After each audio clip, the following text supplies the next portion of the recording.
So കുട്ടികളെ, കഴിഞ്ഞ ആഴ്ച നമ്മൾ ലാസ്റ്റ് കണ്ടത് ഹ്യൂമൻ ഡൈജഷൻ ആൻഡ് അബ്സോർപ്ഷൻ എന്ന് പറഞ്ഞ ടോപ്പിക്കിനകത്ത് ലിവർ എന്ന് പറയുന്ന ഗ്ലാൻഡിനെ കുറിച്ചാണ്. ലിവർ, അതിനോടനുബന്ധിച്ചുള്ള പാൻക്രിയാസ്, അതിനോടനുബന്ധിച്ചുള്ള ഡക്റ്റുകൾ, ഗോൾ ബ്ലാഡർ. ലിവറിൽ നിന്ന് പ്രൊഡ്യൂസ് ചെയ്യുന്ന സെക്രീഷൻസാണ് ബൈൽ. മറക്കരുത്, ലിവറിൽ നിന്നും പ്രൊഡ്യൂസ് ചെയ്യുന്ന സെക്രീഷൻസാണ് ബൈൽ. ഈ ബൈൽ ടെമ്പററി സ്റ്റോർ ചെയ്യുന്ന ഒരു ബ്ലാഡറാണ്, അല്ലെങ്കിൽ ഒരു ബാഗാണ് ഗോൾ ബ്ലാഡർ. ആവശ്യത്തിനനുസരിച്ചിട്ട് ഗോൾ ബ്ലാഡറിൽ നിന്നും ബൈൽ താഴേക്ക് വരും. അത് പിന്നീട് പാൻക്രിയാസിൽ നിന്ന് വരുന്ന പാൻക്രിയാറ്റിക് ജ്യൂസുമായിട്ട് ചേർന്നിട്ടാണ് കോമൺ ഹെപ്പാറ്റോ പാൻക്രിയാറ്റിക് ഡക്റ്റ് വഴി ഡുവോഡനത്തിലേക്ക് ചേരുക. ഇത് കഴിഞ്ഞ ദിവസം പറഞ്ഞതാണ്. ബൈൽ എന്ന് പറഞ്ഞാൽ അതൊരു ഗോൾഡൻ യെല്ലോയിഷ് കളറിലുള്ള ഒരു ഫ്ലൂയിഡാണ്. അതിനകത്ത് എൻസൈം ഒന്നുമില്ല. Bile has no enzyme but contains bile salt and pigments. Bile സോൾട്ടുകളുണ്ട്, അതുപോലെ തന്നെ ബൈൽ പിഗ്മെൻറ്റുകളുണ്ട്. ബൈലിനകത്ത് കാണുന്ന രണ്ട് പിഗ്മെൻറ്റുകളാണ് ബിലിറൂബിൻ ആൻഡ് ബിലിവേർഡിൻ. നിങ്ങൾ ലോവർ ക്ലാസ് പഠിച്ചിട്ടുണ്ട്. കൂടാതെ ബൈലിനകത്ത് കാണുന്ന മറ്റൊരു സാധനമാണ് കൊളസ്ട്രോൾ ആൻഡ് ഫോസ്ഫോലിപ്പിഡ്സ്. അപ്പോൾ that is the content of the bile. Next comes the pancreas. Another gland is called pancreas. Pancreas is very important. Pancreas has dual role. It has an exocrine gland as well as endocrine gland. Endocrine gland means it can produces hormones. Lower class പഠിച്ചിട്ടുണ്ട്. Pancreas can produces hormones like insulin, glucagon, somatostatin, etc. മറ്റൊന്ന് pancreas is an exocrine gland. That means it can produce enzymes. It can produce digestive enzymes. Pancreas is the second largest gland. Seems near the duodenal loop. It's cream colored and heterocrine gland, that is both the exocrine and endocrine part. The exocrine part has a pancreatic duct that opens into duodenum along with the bile duct, hepatopancreatic duct. നേരത്തെ പഠിച്ചതാണ്. Exocrine part secretes alkaline pancreatic juice. Okay, it contains inactive protease enzyme. Protease enzyme means protein digesting enzyme. And രണ്ടെണ്ണം ഉണ്ടത്, trypsinogen as well as chymotrypsinogen. മറ്റൊന്ന് procarboxypeptidases. പഠിച്ചോളണം, it's very very important. Pancreatic ജ്യൂസിനകത്തുള്ള protein digest ചെയ്യുന്ന 3 എൻസൈമുകൾ trypsinogen, അത് inactive enzymes ആണ് ഇപ്പോൾ. Trypsinogen, chymotrypsinogen and procarboxypeptidase. Trypsinogen, chymotrypsinogen, procarboxypeptidase. അതുകൂടാതെ കാർബോഹൈഡ്രേറ്റിനെ ഡൈജസ്റ്റ് ചെയ്യുന്ന എൻസൈംസ് ഉണ്ട്. That is what is called pancreatic amylase. പിന്നെ ലിപ്പിഡ്സിനെ ഡൈജസ്റ്റ് ചെയ്യുന്ന enzyme lipases enzyme. And nucleic ആസിഡിനെ ഡൈജസ്റ്റ് ചെയ്യുന്ന എൻസൈം ന്യൂക്ലിയേസ് എൻസൈം.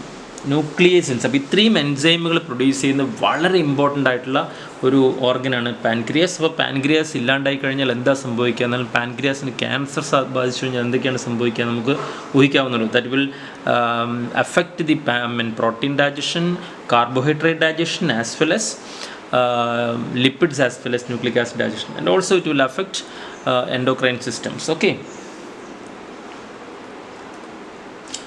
ഇനി മറ്റൊരു ഓർഗൻ കൂടിയുണ്ട്, ഗ്ലാൻഡ് കൂടിയുണ്ട്. That is intestinal glands. ഇൻറ്റസ്റ്റൈൻ്റെ ഭിത്തിയിൽ കാണുന്ന ഗ്ലാൻഡുകളാണ് intestinal glands. I told you earlier, ഇൻറ്റസ്റ്റൈൻ്റെ ഭിത്തിയിൽ ധാരാളം ഫിംഗർ ഷേപ്ഡ് പ്രൊജക്ഷൻസ് ഉണ്ട്. That is what is called villus. Okay, villus. ഇനി ഇൻറ്റസ്റ്റൈനൽ ഗ്ലാൻഡ് 2 ടൈപ്പ് ഉണ്ട്. ക്രിപ്സ് ഓഫ് ലിബർക്കിൻ, മറ്റൊന്ന് ബ്രണ്ണേഴ്സ് ഗ്ലാൻഡ് അല്ലെങ്കിൽ ഡുവോഡിനൽ ഗ്ലാൻഡ്. ഇപ്പോൾ സ്മോൾ ഇൻറ്റസ്റ്റൈൻ്റെ ഭിത്തിയിൽ 2 തരം ഗ്ലാൻഡ് കാണാം. Crypts of Lieberkuhn, LIEBERKUN, Lieberkuhn, as well as Brunner's gland, duodenal glands.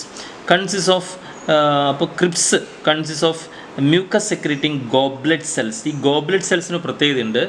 Goblet cell എന്ന് പറഞ്ഞാൽ സിംഗിൾ സെൽഡ് ഗ്ലാൻഡാണ്. ഒറ്റ സെല്ല് മാത്രമേ ആ ഗ്ലാൻഡിനകത്തുള്ളൂ. Single celled gland. അതും ചിലപ്പം വൺ വേർഡിന് എവിടെയെങ്കിലും ചോദിക്കും. Name A single celled gland. ഒറ്റ സെല്ലുള്ള ഗ്ലാൻഡിൻ്റെ പേരെന്താണ്? ഗോബ്ലെറ്റ് സെൽ എന്ന് പറയും.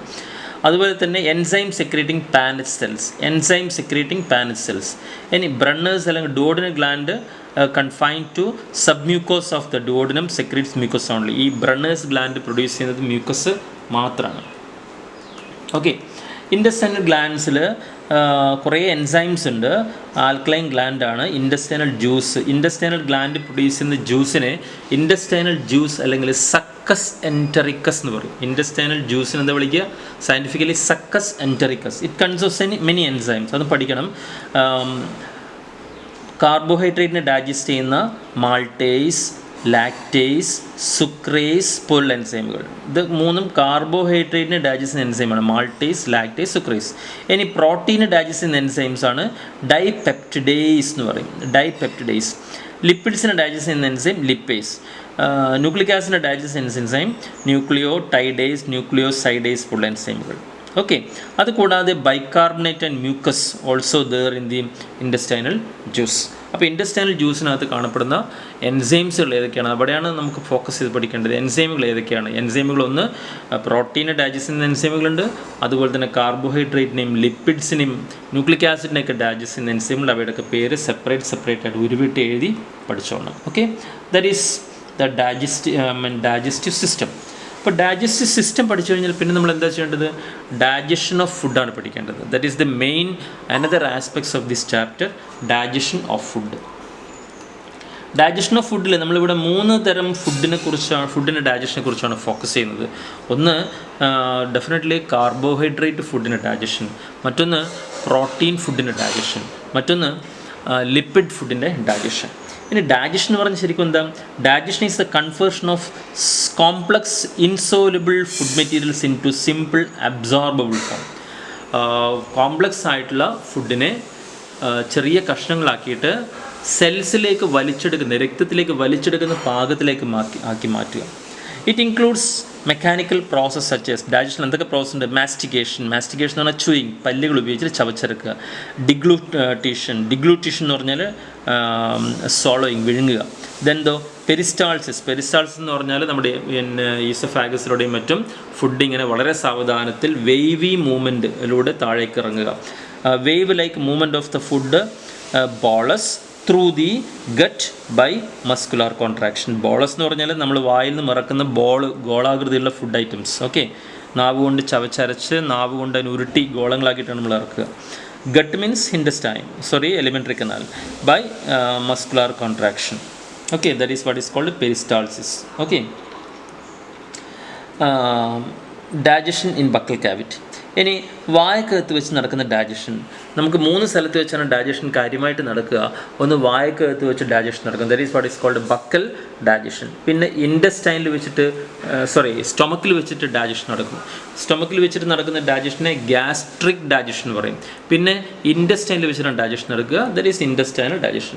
ഇനി വായിൽ വെച്ചിട്ട് നടക്കുന്ന ഡൈജഷൻ എന്തൊക്കെയാണ്? വായിൽ വെച്ചിട്ട് ഡൈജഷൻ നടക്കാൻ വേണ്ടിയിട്ട് വായക്കകത്ത്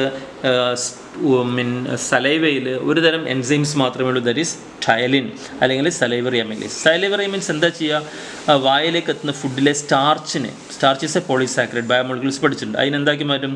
ഡൈസാക്കറൈഡ്സ് ആക്കി മാറ്റും.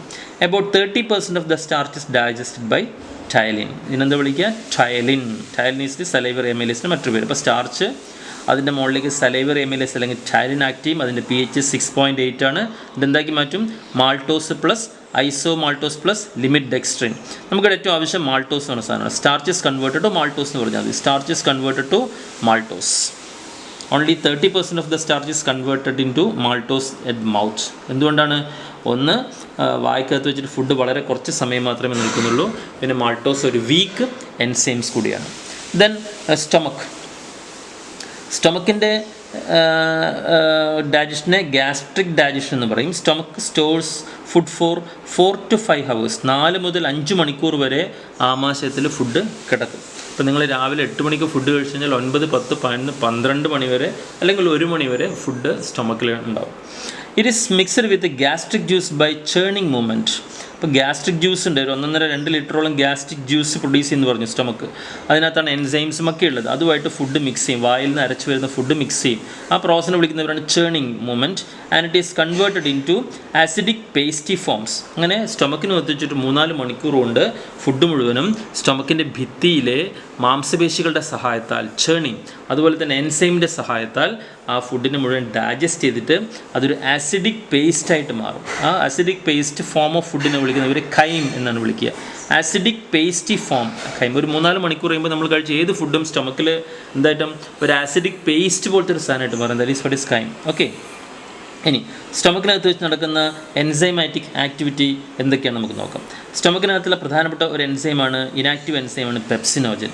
ഈ പെപ്സിനോജൻ സ്റ്റൊമക്ക് പ്രൊഡ്യൂസ് ചെയ്യുന്ന ആസിഡ് ഉണ്ട്, ഹൈഡ്രോക്ലോറിക് ആസിഡിൻ്റെ സഹായത്താൽ അതിൻ്റെ ആക്റ്റീവ് ഫോമിലേക്ക് വരും. പെപ്സിനോജൻ എന്തായിട്ട് മാറും?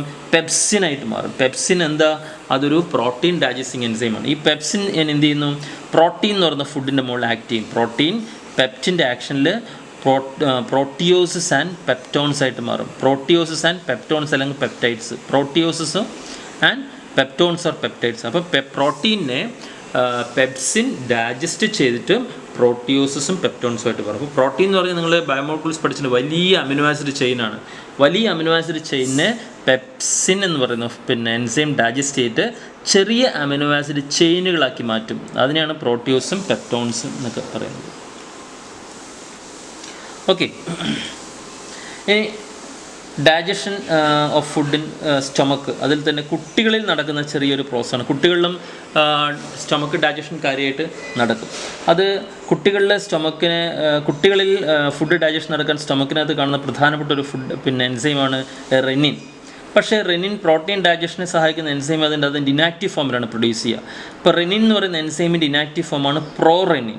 ഈ പ്രോറെനിൻ ഫുഡുള്ള സമയത്ത് മാത്രം ഹൈഡ്രോക്ലോറിക് ആസിഡിൻ്റെ സഹായത്താൽ റെനിൻ എന്ന് പറയുന്ന ആക്റ്റീവ് ഫോമിലേക്ക് എത്തും. ഓക്കെ, ഈ റെനിൻ എന്ന് പറയുന്ന എൻസൈംസ് ഏത് ഫുഡിനാണ് ഡൈജസ്റ്റ് ചെയ്യുക? നിങ്ങൾക്കറിയാം, കുട്ടികളുടെ ഏറ്റവും പ്രധാനപ്പെട്ട ഫുഡ് പാലാണ്, മിൽക്കാണ്.